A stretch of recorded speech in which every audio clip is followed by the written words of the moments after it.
of these? I got a little obsessed with mine. In fact, I got a little obsessed with all my stuff. Have you ever wondered where all the stuff we buy comes from and where it goes when we throw it out? I couldn't stop wondering about that, so I looked it up. And what the textbook said is that stuff moves through a system from extraction to production to distribution to consumption to disposal. All together, it's called the materials economy. Well, I looked into it a little bit more. In fact, I spent 10 years traveling the world, tracking where our stuff comes from and where it goes. And you know what I found out? That is not the whole story. There is a lot missing from this explanation. For one thing, this system looks like it's fine. No problem.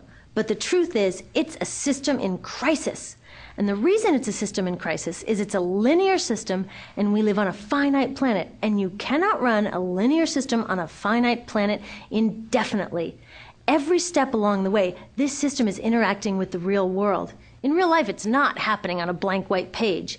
It's interacting with societies, cultures, economies, the environment. And all along the way, it's bumping up against limits. Limits we don't see here because the diagram is incomplete. So let's go back through. Let's fill in some of the blanks and see what's missing. Well, one of the most important things that's missing is people. Yes, people. People live and work all along this system. And some people in this system matter a little more than others. Some have a little more say. Who are they? Well, let's start with the government.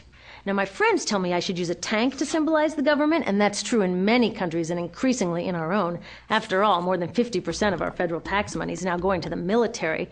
But I'm using a person to symbolize the government because I hold true to the vision and values the government should be of the people, by the people, for the people. It's the government's job to watch out for us, to take care of us. That's their job. Then along came the corporation. Now, the reason the corporation looks bigger than the government is that the corporation is bigger than the government. Of the 100 largest economies on Earth now, 51 are corporations. And as the corporation has grown in size and power, we've seen a little change in the government where they're a little more concerned in making sure everything's working out for those guys than for us. Okay, so let's see what else is missing from this picture. We'll start with extraction, which is a fancy word for natural resource exploitation, which is a fancy word for trashing the planet. What this looks like is we chop down the trees, we blow up mountains to get the metals inside, we use up all the water, and we wipe out the animals. So here we are running up against our first limit. We are running out of resources. We are using too much stuff. Now, I know this can be hard to hear, but it's the truth, so we've got to deal with it. In the past 3 decades alone, 1/3 of the planet's natural resource base has been consumed. Gone. We are cutting and mining and hauling and trashing the place so fast that we're undermining the planet's very ability for people to live here. Where I live, in the United States, we have less than 4% of our original forests left. 40% of the waterways have become undrinkable. And our problem is not just that we're using too much stuff, but we're using more than our share. We have 5% of the world's population, but we're using 30% of the world's resources and creating 30% of the world's waste. If everybody consumed at US rates, we would need 3 to 5 planets. And you know what? We've only got 1. So my country's response to this limitation is simply to go take somebody else's. This is the third world, which some would say is another word for our stuff that somehow got on somebody else's land. So what does that look like? The same thing, trashing the place. 75% of global fisheries now are fished at or beyond capacity. 80% of the planet's original forests are gone. In the Amazon alone, we're losing 2,000 trees a minute. That is 7 football fields a minute. And what about the people who live here? Well, according to these guys, they don't own these resources, even if they've been living there for generations. They don't own the means of production, and they're not buying a lot of stuff. And in this system, if you don't own or buy a lot of stuff, you don't have value. So next, the materials move to production. And what happens there is we use energy to mix toxic chemicals in with the natural resources to make toxic contaminated products. There are over 100,000 synthetic chemicals in use in commerce today. Only a handful of them have even been tested for health impacts, and none have been tested for synergistic health impacts. That means when they interact with all the other chemicals we're exposed to every day. So we don't know the full impact on health and the environment of all these toxic chemicals, but we do know one thing: toxics in, toxics out. As long as we keep putting toxics into our industrial production systems, we're going to keep getting toxics in the stuff that we bring into our homes and workplaces and schools, and our bodies. Like BFRs, brominated flame retardants, they're a chemical that make things more fireproof, but they are super toxic. They're a neurotoxin. That means toxic to the brain. What are we even doing using a chemical like this? Yet we put it in our computers, our appliances, couches, mattresses, even some pillows. In fact, we take our pillows, we douse them in a neurotoxin, then we bring them home and put our heads on them for 8 hours a night to sleep. Now, I don't know, but it seems to me in this country with so much potential, we could think of a better way to stop our heads from catching on fire at night. Now, these toxics build up the food chain and concentrate in our bodies. Do you know what is the food at the top of the food chain with the highest level of many toxic contaminants? Human breast milk. That means that we've reached a point where the smallest members of our societies, our babies, are getting the highest lifetime dose of toxic chemicals from breastfeeding from their mothers. Is that not an incredible violation? Breastfeeding must be the most fundamental human act of nurturing. It should be sacred and safe. Now, breastfeeding is still best, and mothers should definitely keep breastfeeding, but we should protect it. They should protect it. I thought they were looking out for us.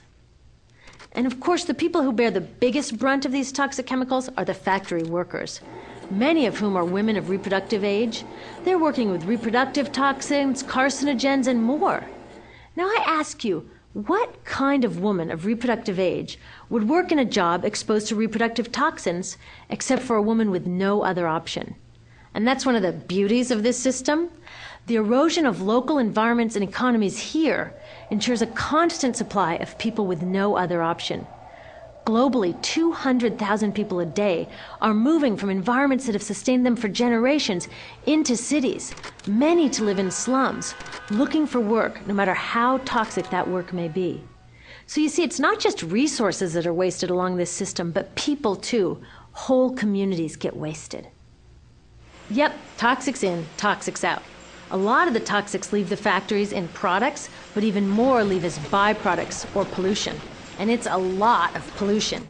In the US, our industry admits to releasing over 4 billion pounds of toxic chemicals a year. And it's probably a lot more because that's only what they admit. So that's another limit, because yuck, who wants to look at and smell 4 billion pounds of toxic chemicals a year? So what do? Move the dirty factories overseas, pollute someone else's land. But surprise, a lot of that pollution is coming right back at us, carried by wind currents.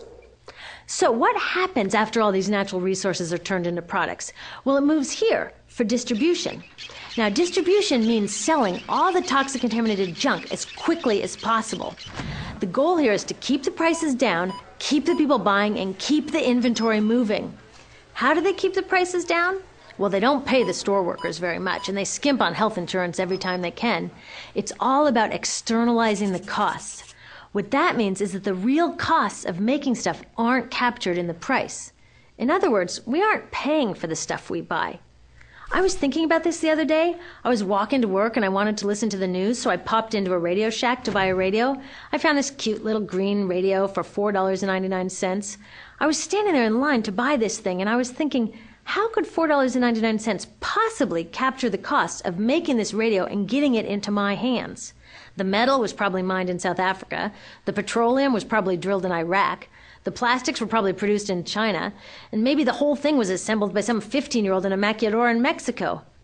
$4.99 wouldn't even pay the rent for the shelf space it occupied until I came along, let alone part of the staff guy's salary who helped me pick it out, or the multiple ocean cruises and truck rides pieces of this radio went on. That's how I realized I didn't pay for the radio. So who did pay? Well, these people paid with the loss of their natural resource space.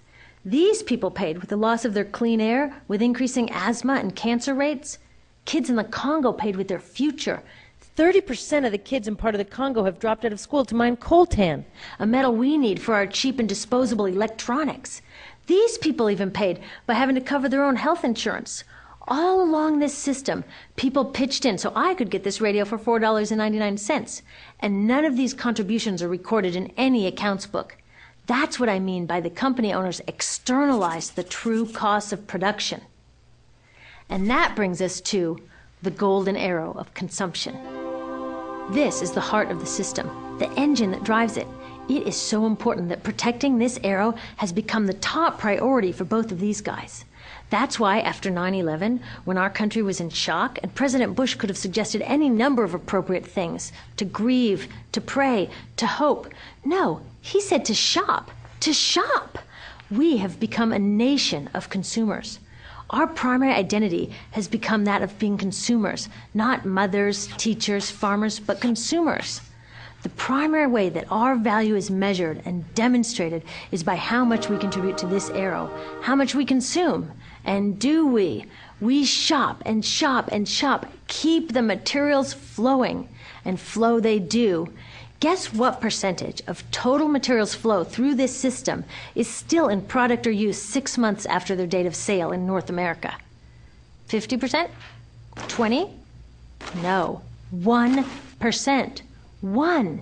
In other words, 99% of the stuff we harvest, mine, process, transport, 99% of the stuff we run through this system is trashed within 6 months.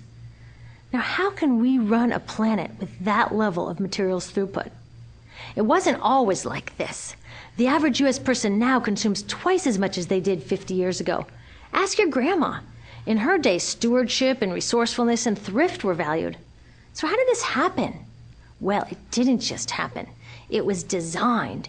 Shortly after World War II, these guys were figuring out how to ramp up the economy. Retailing analyst Victor Lebeau articulated the solution that's become the norm for the whole system.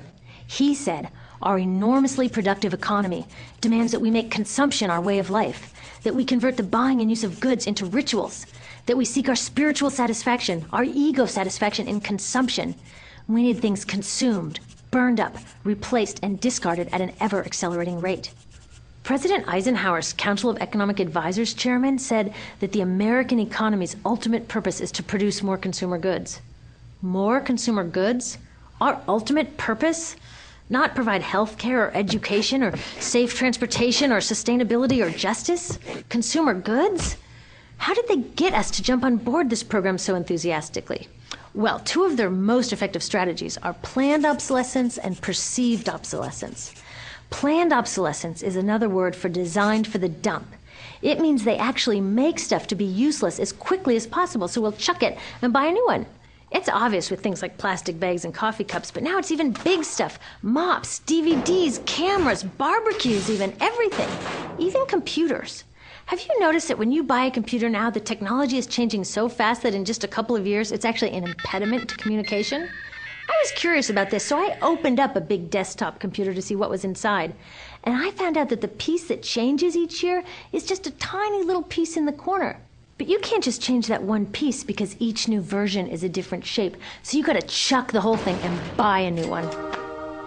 So I was reading industrial design journals from the 1950s when planned obsolescence was really catching on.